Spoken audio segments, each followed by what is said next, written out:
everyone. I am Luke Milkey, the host of Lions Rising podcast, where we have 5-minute interviews on practical, tactical insights for raising up spiritual warriors. Today, we are here with Kevin McCarroll from Deer River, Minnesota. So today's question is, how do you balance, and do the transition, maybe is the right word, between being the Christian employee at work, where everyone's your peers, to coming home and being the Christian father and husband? I mean, those are very different roles. How do you balance between the two? Because you want to bring all of your work troubles and place on your kids and all that. You need to be an example for them. So how do you do that? It's a great question, Luke. So for me, I think all of us, especially when you come from a work environment like I do, I work a lot of shift work, and there's a lot of different things that are going on in your mind all day. And we do try to live a certain way as a Christian in the workplace. We try to leave an example. And sometimes that means different things. But really trying to keep our head is a big part of it. But sometimes we leave work and we've got all the stresses and the weight and all those things built on our shoulders. And it can be very tempting to bring that home to your wife and to your kids. And so for me, one of the things that I have always tried to do is keep the things that I have just been dealing with out of the way of my family, at least when I first walk into the house. So let me explain that a little bit better. A lot of times I'll try to, when I'm on my ride home, I'll try to just kind of get rid of the negative things that have been going on at work, and by saying a prayer, and or just preparing myself to walk into the door, because oftentimes the first thing that happens when I walk into the door, because I still got young kids, is they come running up to try to give you a hug. They try to see how you're doing, see how your day was. And the last thing that you want to do is come in with a scowl on your face. And actually, another thing I try to practice is never coming in on the phone, never coming in in any other way, just me walking into the door.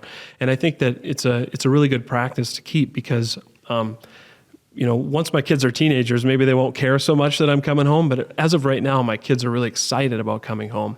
And so I want to be a good and happy presence every time I first walk into the door. So that's something I try to do just practically coming back from the workplace. But when it actually comes to dealing with your family and dealing with the workplace, it's a totally different environment when it comes to trying to talk to your kids about Christ than when you're trying to talk to your people at work. And so for me, what I would say the main difference is, because there's a lot of similarities as well, are the way that we walk, the way that we talk, and the life that we live is going to be the primary things that your kids are going to see. And for me, those similarities, those are exactly the same as at work.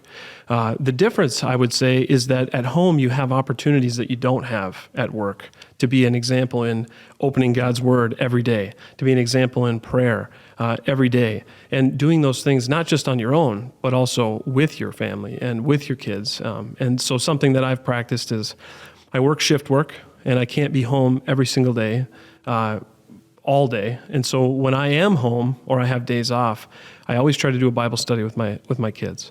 And not every single day does that work out, but I try to bring them together around the Bible, and whether it's on the couch or at the table, just read a chapter of God's Word and walk through it.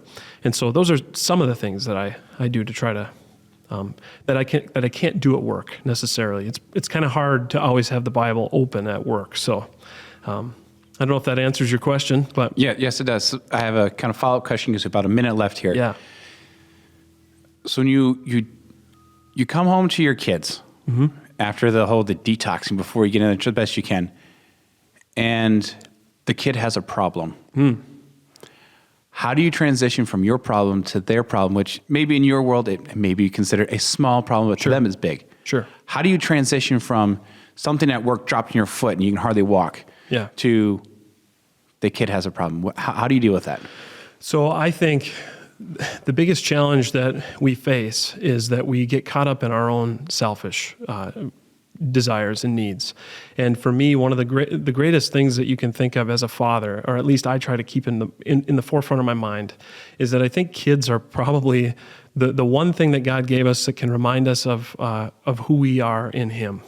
And so every time I turn to God, it's a small problem, no matter how big it is. And so I try to keep their problems in the right perspective of how God looks at me when I come to him with something that seems like the end of the world. It's a very small problem for God.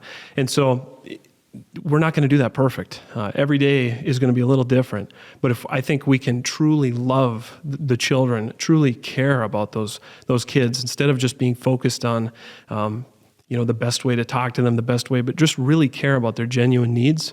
I think we can, and just, I've had this happen, and usually what I'll do is I'll try to calm them down and say a prayer with them if I can, and then just try to show them that love and care that Christ gives me every time I come to him with any sort of problem. So, cool. Well, thank you very much, Kevin. Yeah, thank you.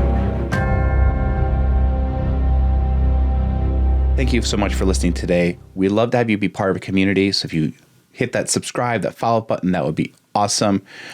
We'd also love to be able to share with you our weekly emails at syncministries.org. Again, that's SYNC Ministries.org. You can sign up to our list and see all the exciting things that are coming down with SYNC Ministries. And while you're there, check out our merch. We have a lot of encouraging shirts and other merchandise that we'd love for you to be a part of, to be encouragement every single day.